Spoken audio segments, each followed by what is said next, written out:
हम लोग डिस्कस करने जा रहे हैं ह्यूमन टीथ के बारे में। अगर हम लोग बात करें माउथ का तो माउथ को बायोलॉजी में हम लोग बोलते हैं बकर। और माउथ के जैसे ही अंदर जाते हैं तो एक ओपन स्पेस होता है, एक एम्प्टी स्पेस होता है, और एम्प्टी स्पेस के लिए हम टर्म यूज करते हैं कैविटी। तो बकल कैविटी के अंदर एक हार्ड स्ट्रक्चर प्रेजेंट है, एक इंपॉर्टेंट स्ट्रक्चर प्रेजेंट है, and that structure is known as teeth. अब हम लोग ह्यूमन टीथ को कंसिडरेशन करके हम लोग कुछ टॉपिक को डिस्कस करने का प्रयास करते हैं। अगर बात करें टीथ का तो टीथ एक hardest material of our body है, और ये हार्डेस्ट है क्योंकि ये एक हार्डेस्ट मटेरियल है because the deposition of calcium ion, क्योंकि इसमें कैल्शियम आयन का डिपोजिशन है, और कैल्शियम आयन का जहां पर डिपोजिशन होगा that's why human teeth is one of the hardest material present in our body. अब इसका बहुत सारा रोल है ह्यूमन टीथ का। पहला तो रोल है कि अगर किसी फूड को च्यू करना है, चबाना है, ब्रेक डाउन करना है, और अगर फूड को ब्रेक डाउन करते हैं that is called as a physical digestion of the food. तो टीथ का फर्स्ट प्राइमरी रोल क्या है कि वो फिजिकल डाइजेशन ऑफ फूड में मदद करता है। सेकंड काम क्या है कि ये प्रॉपर प्रोनाउंसिएशन में हेल्प करता है। अगर जैसे आप लोग देखे होंगे जो बुजुर्ग हो जाते हैं उनके दांत टूट जाने के बाद वो पोपले बोलते हैं, क्यों? क्योंकि उनके पास प्रोनाउंसिएशन हवा को रोकने के लिए कोई ऐसा बैरियर नहीं होता है। तो टीथ एज अ काम करता है हम लोग को help in the proper pronunciation of any. Clear है?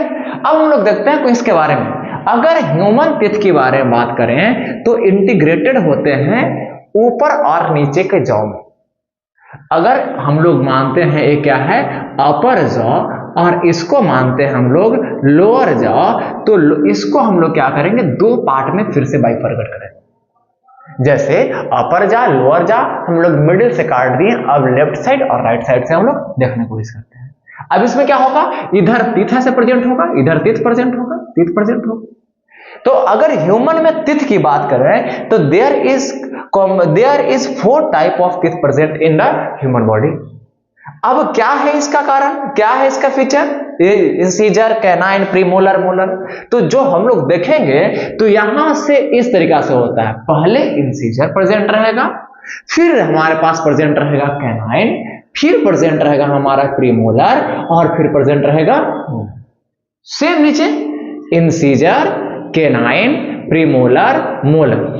अब सेम चीज जैसा इधर था सेम इधर रहेगा, मतलब incisor, canine, premolar, molar. Same नीचे इंसीजर, कैनाइन, प्रीमोलर, मोलर। अब हम लोग बात करें कितने इंसीजर होते हैं, कितने कैनाइन होते हैं, कितने प्रीमोलर होते हैं, और कितने मोलर होते हैं। तो हम लोग समझते हैं पहले अगर हाफ देखें तो इंसीजर टीथ 2 इधर होता है, अगर 2 इधर होगा तो सेम 2 इधर होगा, और अगर जो ऊपर होता है वही क्या होता है नीचे, यानी 2 इधर और 2 left side and 2 right side, यानी 2 4 6 8, यानी इंसीजर हमारा कितना प्रेजेंट रहेगा 8।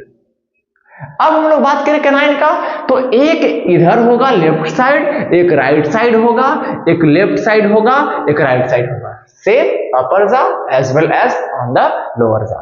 इस तरीका से कैनाइन कितने होंगे 1 2 3 एंड 4, यानी कैनाइन कितना हो जाएगा 4।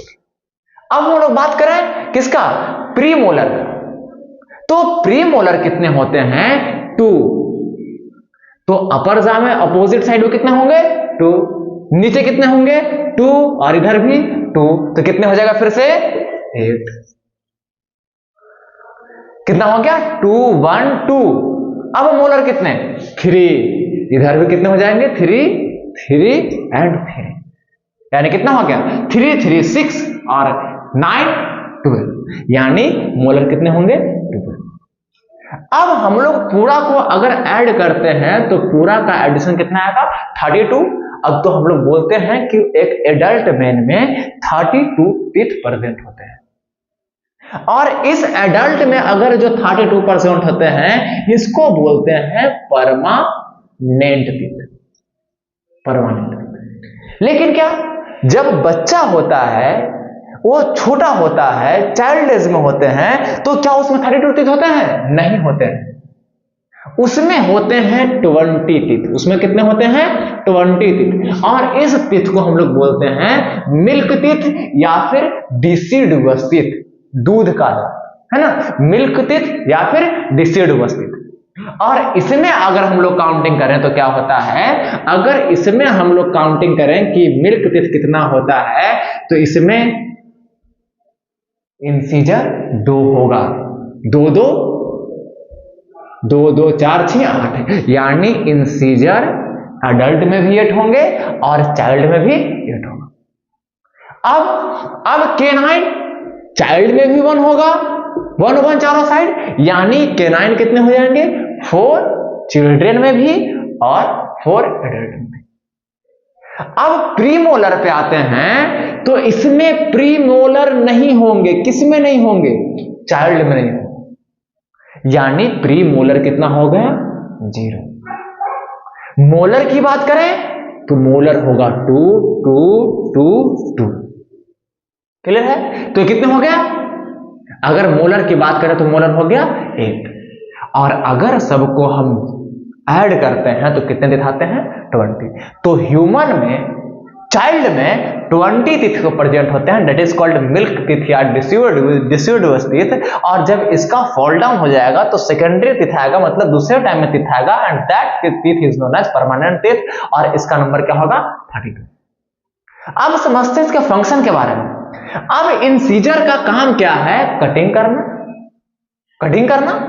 केनाइन का काम क्या है? टीयरिंग करना। और प्री मोलर एंड मोलर का काम है, जो फूड है वो उसका फिजिकल डाइजेशन करने का मेन काम प्री मोलर और मोलर का है, यानी पूरा फूड को चर्निंग करना काम किसका है? प्री मोलर एंड मोलर का। जैसे हमने अरेंजमेंट किया, सेम इसी तरीका से ह्यूमंस में टीथ का इरप्शन होता है और ह्यूमन के अंदर टीथ इसी तरीका से प्रेजेंट होता है। एक था हमारा brief introduction about the human teeth. That's it, thank you.